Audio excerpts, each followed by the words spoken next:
Vamos orar, meus irmãos, por tudo que nós já vimos, por tudo que nós já entoamos de louvor ao nosso Senhor.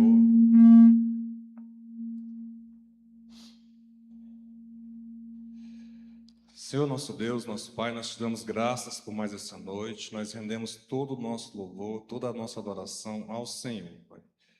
Aceita a nossa adoração, nós te louvamos porque nós cremos que o Senhor é o único Deus, Pai. Abençoa este lugar, abençoe cada pessoa aqui, Pai. Abençoe a Tua palavra, que ela venha encontrar guaribas nos nossos corações e produzir frutos para o Teu reino.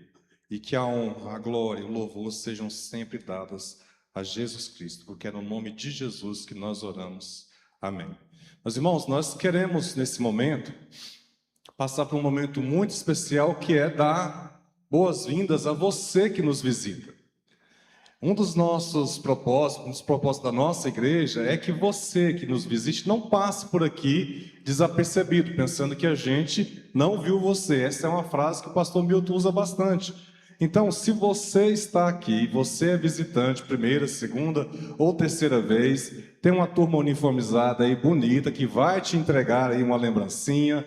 Dentro dessa lembrança tem um cartãozinho que você vai preencher, com os seus dados e devolver para a gente, se você assim quiser, para nós entendermos qual o seu momento, se você quer receber uma visita, se você quer fazer um estudo. Mas se você que é visitante, dá um sinal aí, você que talvez está próximo a algum visitante, incentiva lá, ó, tem pessoas lá no fundo, tem uma netinha linda ali balançando a mão, que coisa mais... Ó, tem mais aqui, Letícia.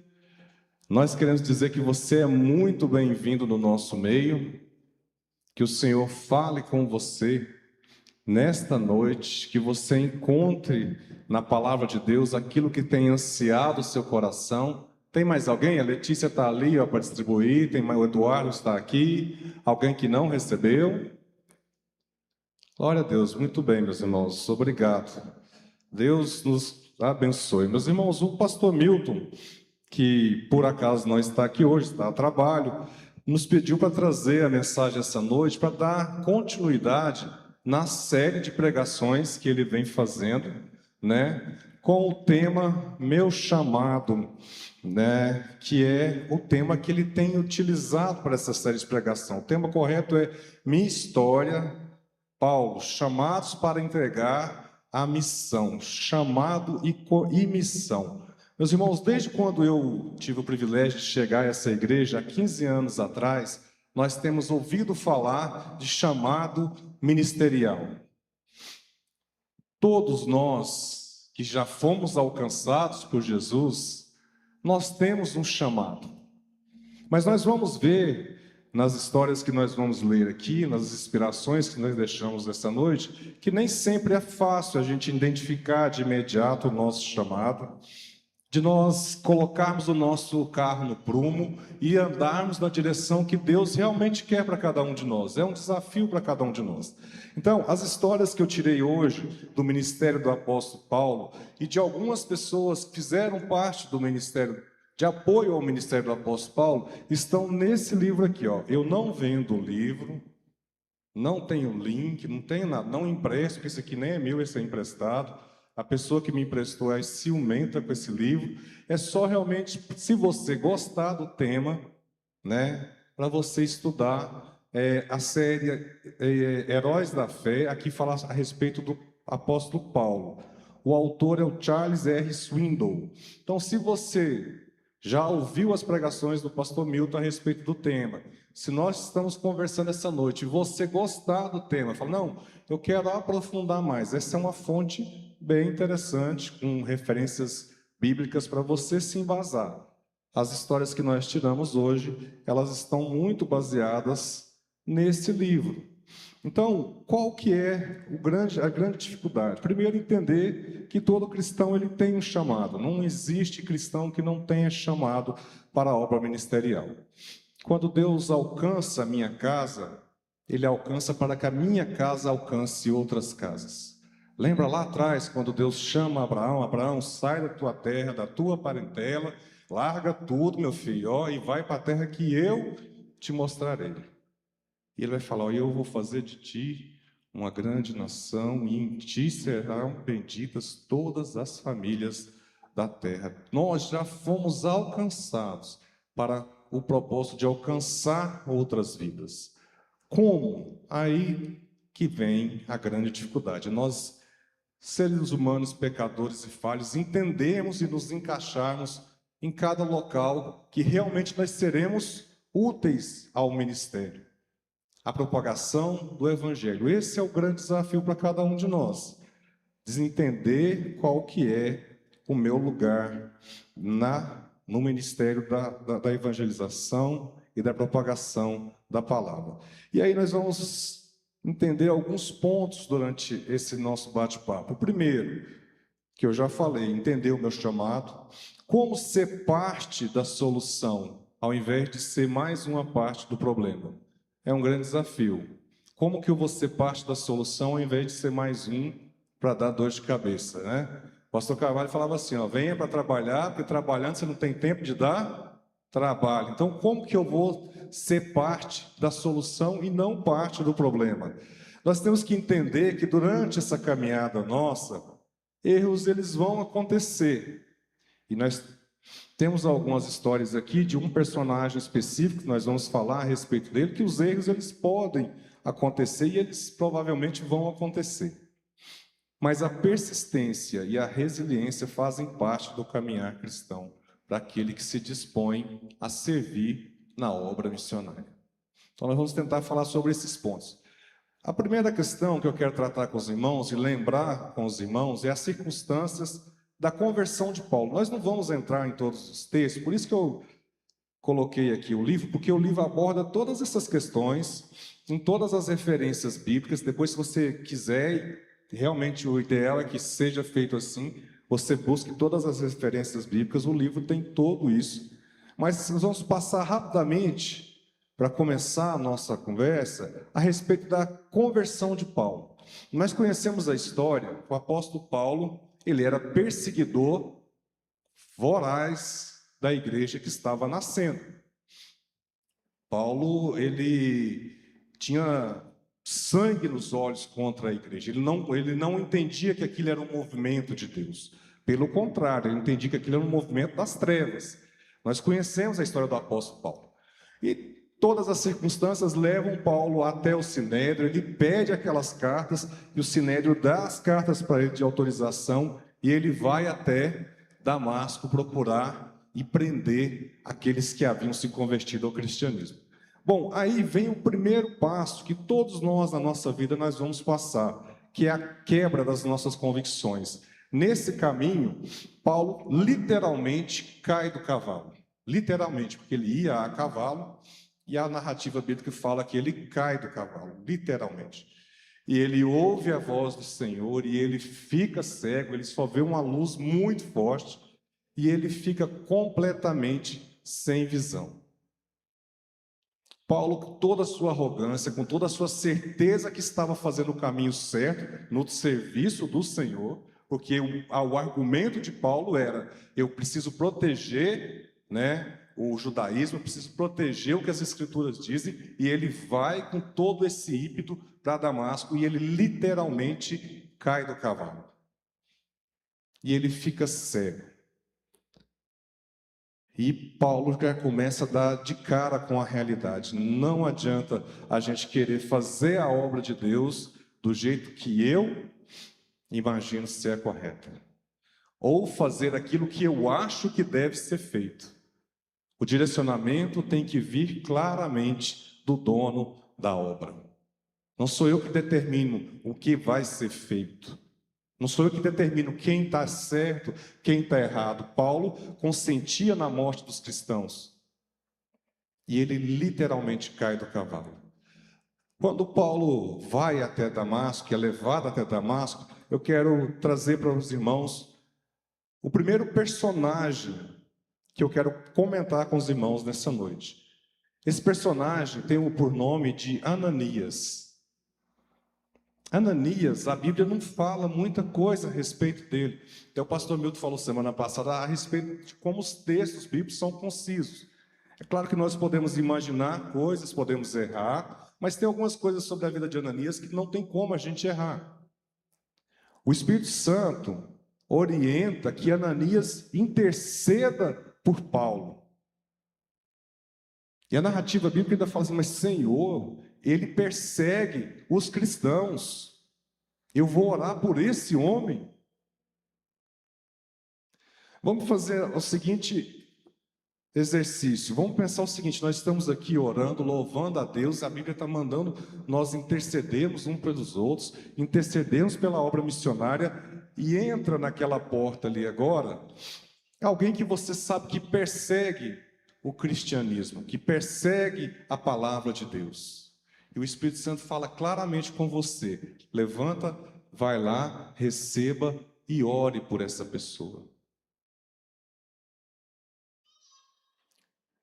E essa pessoa é bastante poderosa. E se ela não gostar do que você fala, você corre risco de vida. Você levantaria do seu lugar e receberia essa pessoa e intercederia por ela? Então, isso é o que acontece com Ananias. Mas por que eu quero pensar sobre Ananias? A Bíblia não fala muito claramente, mas ela deixa muito clara a missão para Ananias, que é interceder, orar pela vida de Paulo. E aí vem um motivo muito claro que a Bíblia não diz, mas é muito óbvio. Por que é solicitado Ananias orar pela vida de Paulo? Porque Ananias orava uma vez ou outra na vida? Porque Ananias era um homem de oração. As orações de Ananias chegavam até o rei. Então, a Bíblia não deixa muito claro quem é Ananias. Eu não sei muito bem quem é Ananias, mas Ananias é reconhecido e conhecido no céu. Então, o ministério de Ananias ficou muito claro. Você vai lá interceder pelo apóstolo Paulo.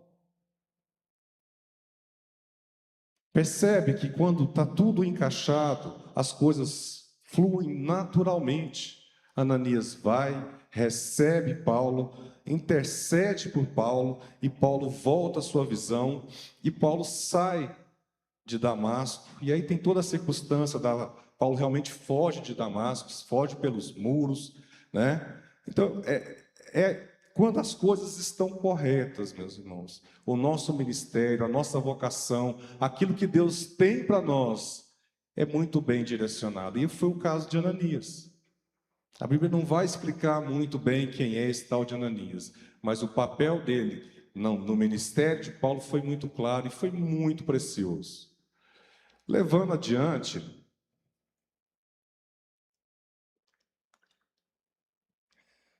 já bem adiante, porque o livro vai falar a respeito do tempo que Paulo passa na Arábia, entre a sua conversão e até ele começar seu ministério, estima-se em torno de 10 anos. E aí, eu quero trazer um outro personagem de apoio ao ministério do apóstolo Paulo, também não muito conhecido, mas esse fala-se um pouco mais a respeito dele, mas que trouxe um apoio importantíssimo quando Paulo estava praticamente esquecido na Arábia Saudita.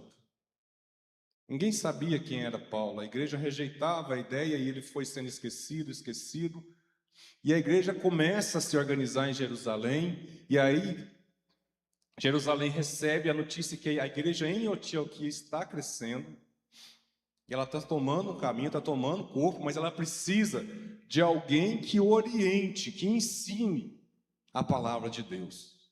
É uma igreja que está crescendo, mas é uma igreja que precisa de orientação. E aí nós vamos ver na palavra de Deus, no livro de Atos, capítulo 11, se puder colocar na tela por gentileza, meu irmão. Versos 25 e 26. Atos 11, 25 e 26. Depois, aí vem um personagem que eu quero falar com os irmãos. Barnabé foi a Tarso à procura de Saulo, que é, Paulo antes da conversão. E quando o encontrou, levou-o para Antioquia, e durante um ano inteiro se reuniram naquela igreja e ensinaram numerosa multidão. em Antioquia, os discípulos foram, pela primeira vez, chamados de cristãos. Olha o papel de Barnabé no ministério de Paulo. Como que Deus usou Barnabé? Paulo estava completamente esquecido na Arábia Saudita, a igreja de Jerusalém crescendo, e recebe a notícia que Antioquia também crescia. E precisava de alguém para ensinar, um professor de EBD, um pastor, e Deus, o Espírito Santo, fala com Barnabé. E Barnabé procura a Saulo, agora Paulo, convertido, e eles vão para Antioquia. E lá eles ensinam durante mais de um ano. E ali, pela primeira vez, aquela dissidência do judaísmo, pela primeira vez é chamada e reconhecida como cristão, ou como cristianismo. Olha como que o trabalho já começa a fluir. E só a partir daí o ministério do apóstolo Paulo começa a realmente crescer. Depois dessas circunstâncias, nós vamos ver que, passado o tempo, a igreja de Antioquia, eles ensinando, eles vão organizar a primeira viagem missionária, mas Barnabé, que foi usado por Deus para trazer Paulo do esquecimento até a igreja de Antioquia. O ministério, fazer parte na vida de Barnabé foi isso, nesse momento. Está entendendo o que eu quero dizer, meus irmãos? Aquilo às vezes que você acha que tem menos valor, é o que Deus vai fazer na minha vida, é o que vai fazer na sua vida. Eu me lembro que nós estávamos numa viagem missionária, no barco missionário, em 2018. E nós visitamos várias comunidades ribeirinhas, assim como vários irmãos que já foram à viagem missionária do Amazonas fizeram, imagino. E nós fomos conhecendo várias comunidades, nós tivemos o privilégio de conhecer uma comunidade que era 100% batista. Todo mundo era crente batista.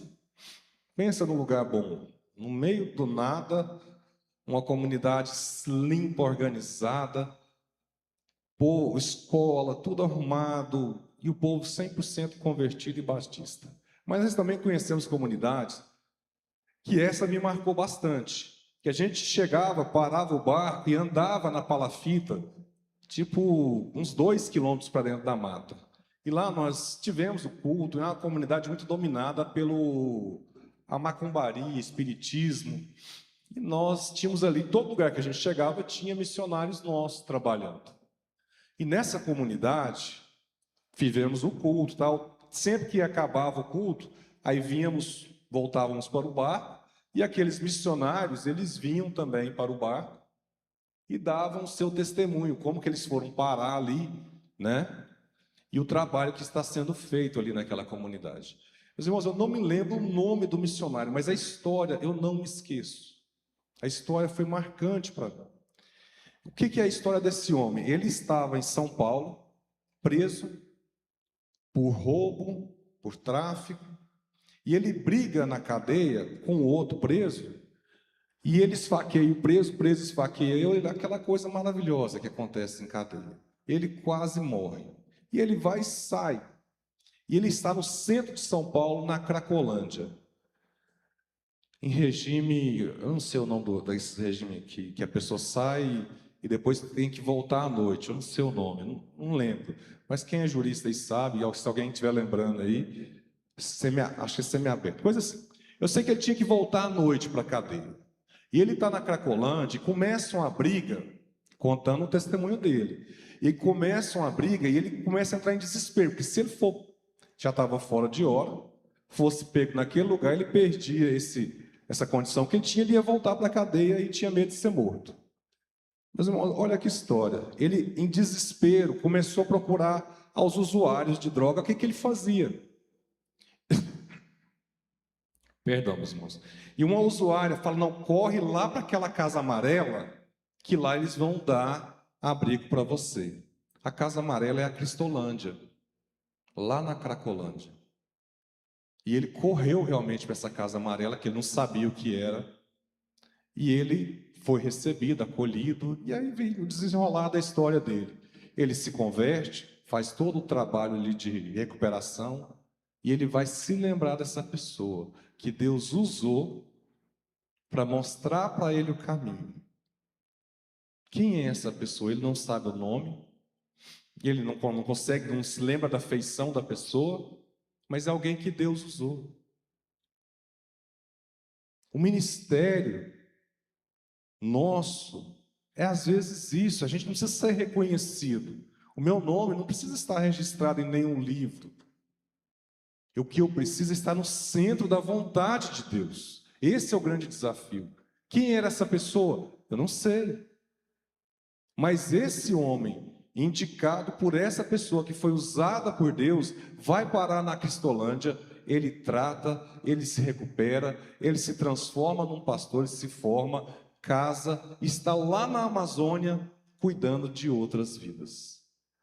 Mas as coisas têm detalhes que Deus vai usando no decorrer da história de cada um de nós, que transforma a vida de cada um de nós. Isso é na minha vida, na sua vida, momentos em que nós abrimos a nossa boca, não para falar sobre coisas fúteis, mas para falar do Evangelho. Nós seremos usados, talvez até sem entender. A Bíblia cita quando Deus usa uma mula para trazer a sua mensagem. Você e eu valemos muito mais do que uma mula, meus irmãos. E Deus quer usar a mim e a você. O desafio é nós entendermos em que momento nós estamos sendo realmente úteis. Voltando para a história de Paulo, nós entendemos aqui a conversão, o início do ministério. O quarto ponto é a primeira viagem missionária de Paulo. Atos 13, de 3 a 5.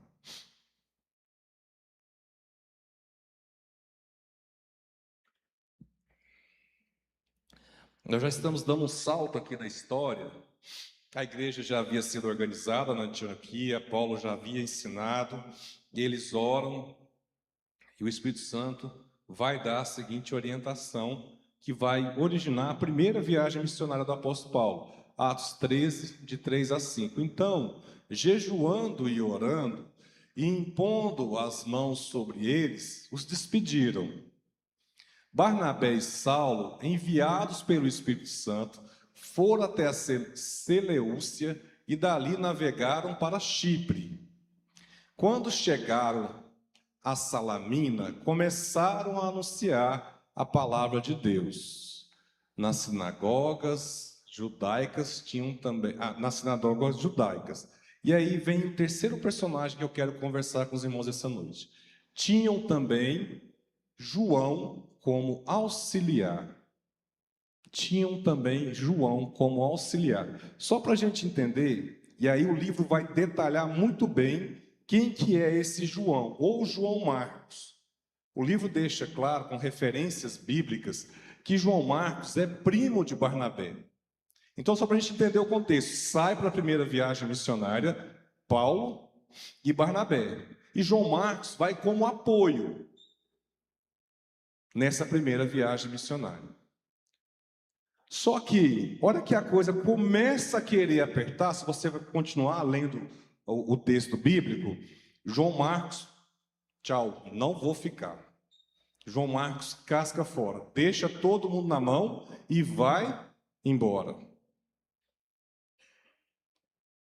Ele começou a viagem empolgado. Quantas das vezes nós vimos aqui apelo para a viagem missionária? Quem quer ir? Eu quero ir, vamos, que eu também estou dentro, né, irmão Edson? Eu estou dentro, vamos embora. E esse foi o João Marcos. Quem quiser ir de apoio à viagem, vai Paulo e vai Barnabé. João Marcos, o Barnabé é meu primo mesmo, vou nessa. Quando começa a viagem missionária, que ele já vê que o avião não é primeira classe, que ele já vê que vai ter que comer marmita, né? Que nem sempre vai ter comida, que às vezes ele é acostumado ao conforto do ar-condicionado da casa dele, que às vezes ele não é acostumado a ser confrontado. João Marcos, como diria o goiano, pica a mula e deixa para trás Barnabé e Paulo na sua viagem missionária. Se a gente vai ler a história, a gente entende que quando eles chegam a uma cidade, agora eu esqueci o nome, mas eu acho que é Listra, eles são muito mal recebidos porque estão pregando a palavra de Deus, dito isso, né? E são apedrejados, e a palavra de Deus fala que os agressores só param de apedrejar porque acham que Barnabé e Paulo estão mortos. Essa é a circunstância da primeira viagem missionária. E lógico que acontecem outras coisas. Mas nessa fica a memória que João Marcos deixou eles para trás. Mas eu quero que você pense um pouco sobre esse personagem, João Marcos. Nós vamos entender um pouquinho o que a Bíblia fala a respeito dele. E o livro traz a respeito de João Marcos, com referências bíblicas, que quando Jesus ele é crucificado, tinha um menino que estava envolto numa coberta, ele estava nu. E alguém puxa aquela coberta, lê a história lá para você ver depois, na narrativa do evangelismo do livro de Marcos. Esse menino sai correndo.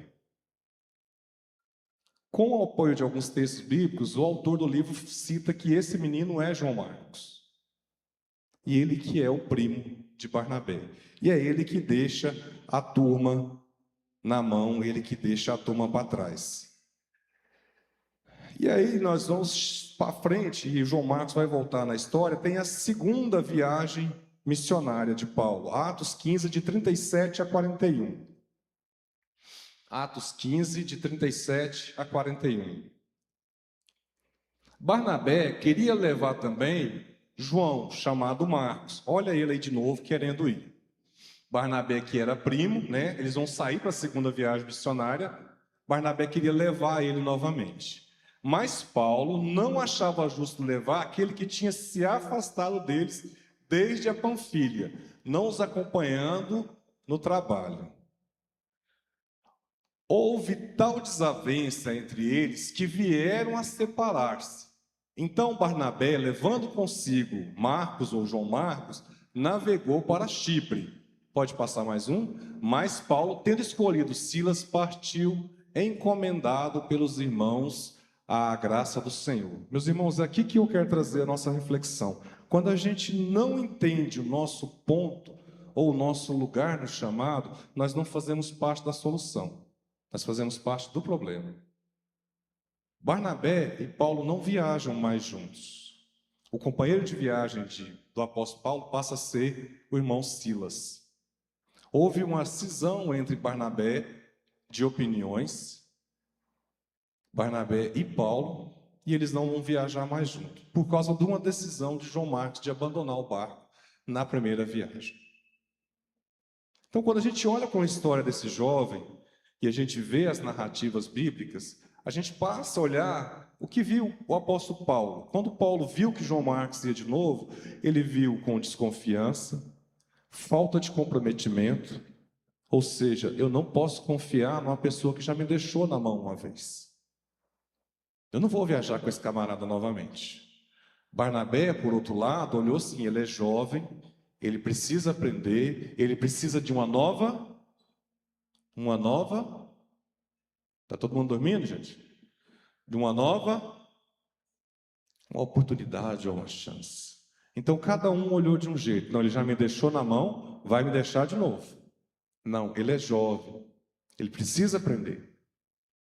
E é dando a oportunidade que ele vai aprender. Mas eles não chegaram a esse acordo. E aí a história vai seguir adiante.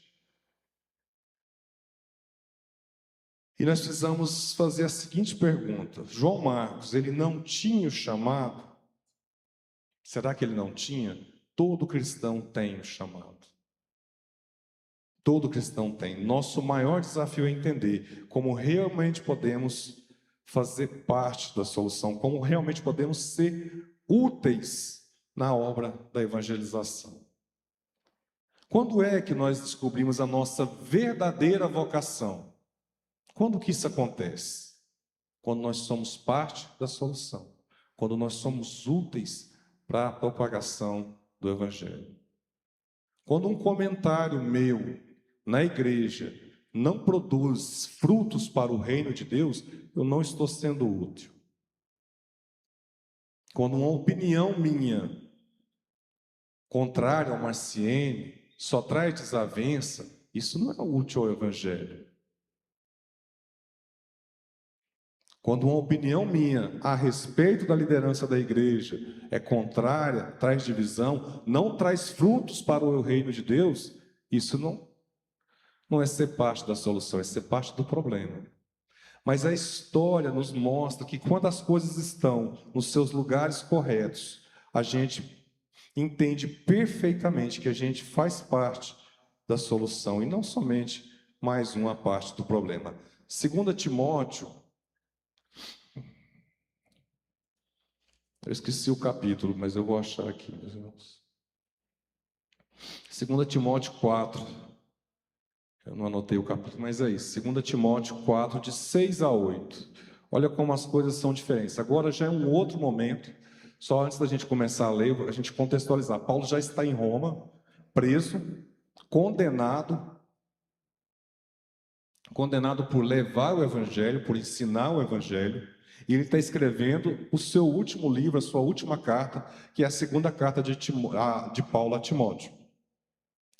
E essa parte, meus irmãos, quando a gente lê somente por ler, ela já é... Eu já li esse texto algumas vezes e chorei.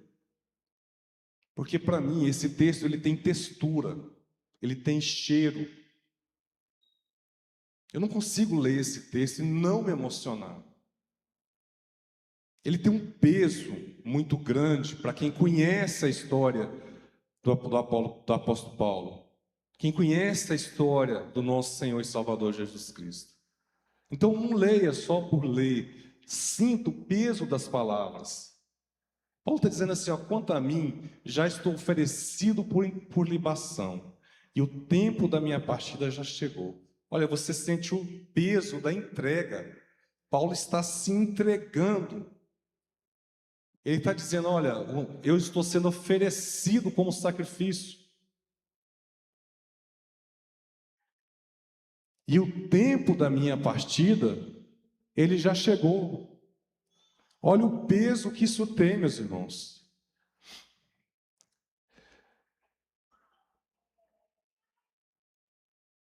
Tem cheiro de morte. Paulo já sabe que já está condenado à morte. Quando você lê percebendo o que Paulo está falando, é um homem que está entregue, as palavras de um velho moribundo que está entregue. Ele não tem mais forças para lutar. Ele não tem mais o que fazer. Mas ele vai continuar. Ele vai dizer, pode passar, meu irmão. O que eu fiz? Eu combati o bom combate. Eu completei a carreira. Eu guardei a fé. Olha a certeza que esse homem tem de que ele estava no caminho correto.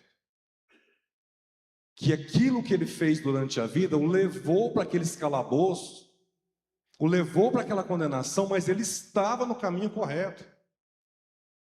Às vezes, o que nós fazemos durante as nossas vidas nos levam a palácios, mas não quer dizer que nós estejamos em caminhos corretos, que é o caminho do Senhor.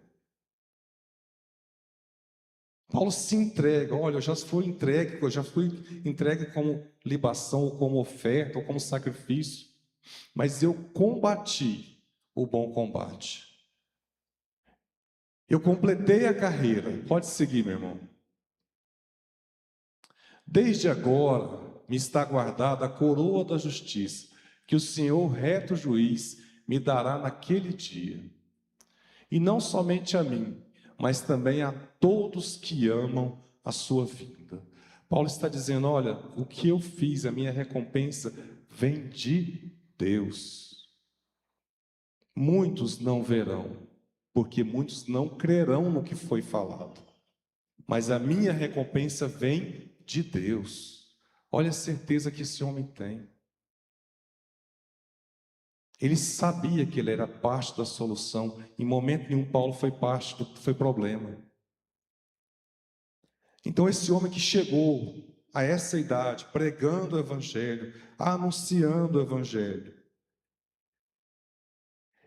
ele vai trazer algumas palavras de agradecimento e reconhecimento de pessoas que foram importantes no seu ministério. E aí, ele vai falar no verso 9, procura vir a ter comigo depressa. Ali na versão da Daniela fala, empenhe-se a vir até aqui o mais depressa possível. Ou seja, o meu tempo é curto. Pode seguir, meus irmãos, meu irmão.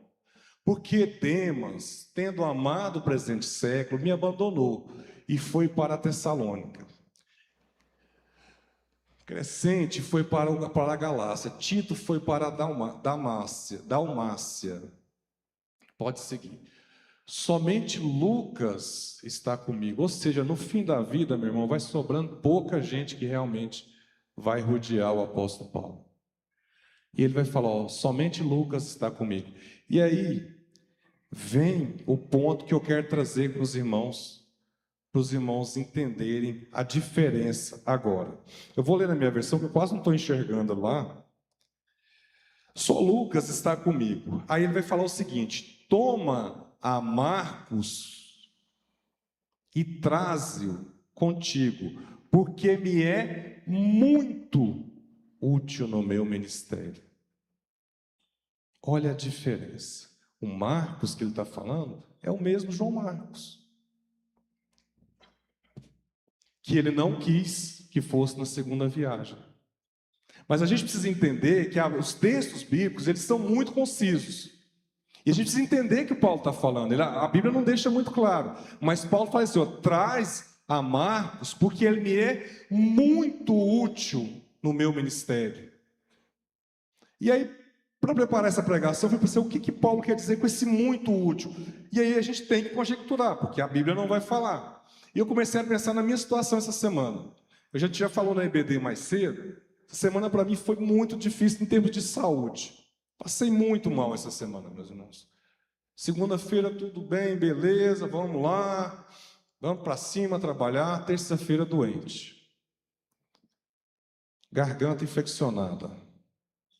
Fui parar na Unimed. A médica olhou para mim, né, tá, vou te dar uma bezetacil. Sai fora, não quero. Eu já tomei isso demais na minha vida, meus irmãos. Eu tenho um problema crônico de infecção de garganta. Já tive muitas vezes. E essa eu achei, é mais uma, né? E vou tomar ali o antibiótico. E ela passou para mim o antibiótico e eu comecei a tomar o danado. Vamos embora. Quarta-feira tá eu na Unimed tomando a bezetacil. Que só foi piorando. E piorando. E piorando. Quinta-feira eu comecei a achar, vou ver Jesus hoje. Que realmente já estava muito ruim. Quarta para quinta, eu passei totalmente acordado, não dormi um segundo. Sexta-feira, começou a melhorar. E aonde eu quero chegar? Todas as vezes que eu olhava para o lado, estava minha esposa. Estava na Unimed, estava minha esposa. Fazendo um remédio, estava minha esposa. Meu filho tomou o remédio, minha esposa. Percebe a diferença de ser útil com ser muito útil? Eu passei a noite acordado. Eu olhei para ela, o olho dela assim, ó, não está aguentando de sono. Dormi um pouquinho, falei, sono, você conseguiu dormir? Não consegui. Mas está lá. Então o contexto para mim que Paulo está falando de João Marcos é esse. Qual que foi o muito útil? A Bíblia não fala. O autor do livro, ele vai falar que João Marcos é o autor do Evangelho de Marcos. Então, se Paulo está dizendo que ele foi muito útil, ele escreveu o primeiro evangelho que foi escrito, que é o Evangelho de Marcos. Meu irmão, percebe quando a gente é parte da solução, a diferença, as coisas se encaixam. Quando João Marcos era parte do problema, ele era rejeitado por um, ele era defendido por outro, ele precisava de defesa. Quando João Marcos passa a ser parte da solução, o maior apóstolo que nós tivemos, o maior escritor do Novo Testamento, vai dizer, ele traz esse rapaz, porque ele foi muito útil. Traz esse rapaz porque ele me ajudou demais.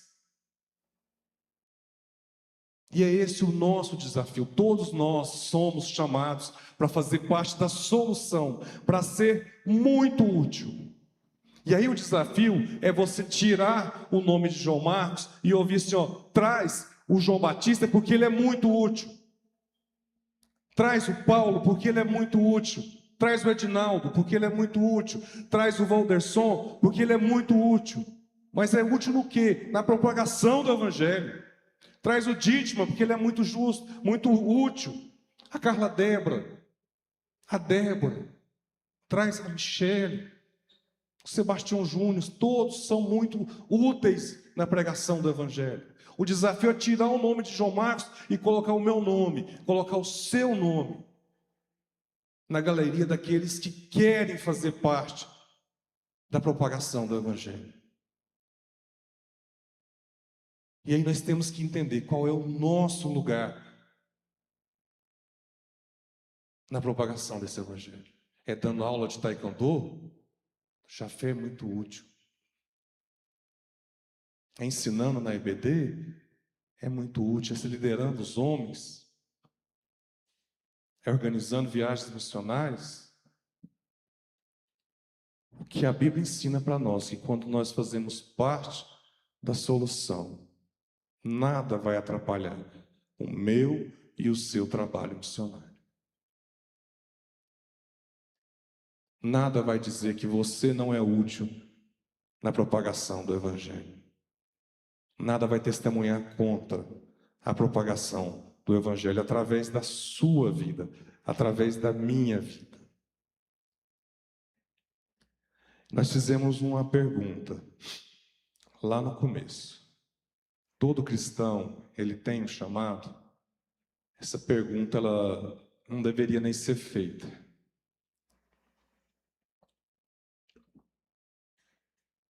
Porque é óbvio que se Jesus alcançou a minha casa, alcançou a sua casa, é porque eu e você temos um chamado.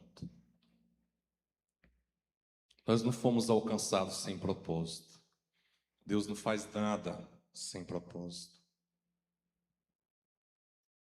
Tudo que Deus faz tem um propósito muito claro. Se você for estudar o início da igreja, quando tem a conversão, quando o Filipe ele é conduzido a conversar com o eunuco,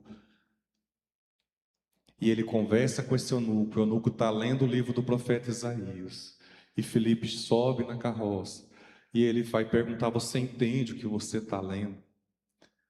Você sabe o que você está lendo? E ele vai falar que está lendo ali o Isaías, mas ele não sabia o que isso queria dizer. E Filipe explica, e ele fala: o que impede de eu ser batizado? Meu filho, nada te impede de ser batizado. Vamos batizar agora. Estava ali no fundo agora, conversando com o Dunga. Estava no Piauí, nós conversamos, ensinando, Valderson, contando. Batizamos lá 6 pessoas. 6, tio Dunga, você falou. Eu falei: mas estuda em 20 dias. Ele: quando você faz parte da solução, meu irmão, Deus vai te dar os caminhos. Vai me dar os caminhos. Se não está dando, é porque a gente está fazendo parte do problema. E que Deus tenha misericórdia e nos dê o direcionamento para nós sermos importantes, assim como Paulo está falando de João Marcos. Que nós sejamos muito, muito úteis na propagação do Evangelho. Porque é só o Evangelho que pode transformar toda essa desmanda que nós vemos no nosso país. Só o Evangelho pode transformar vidas.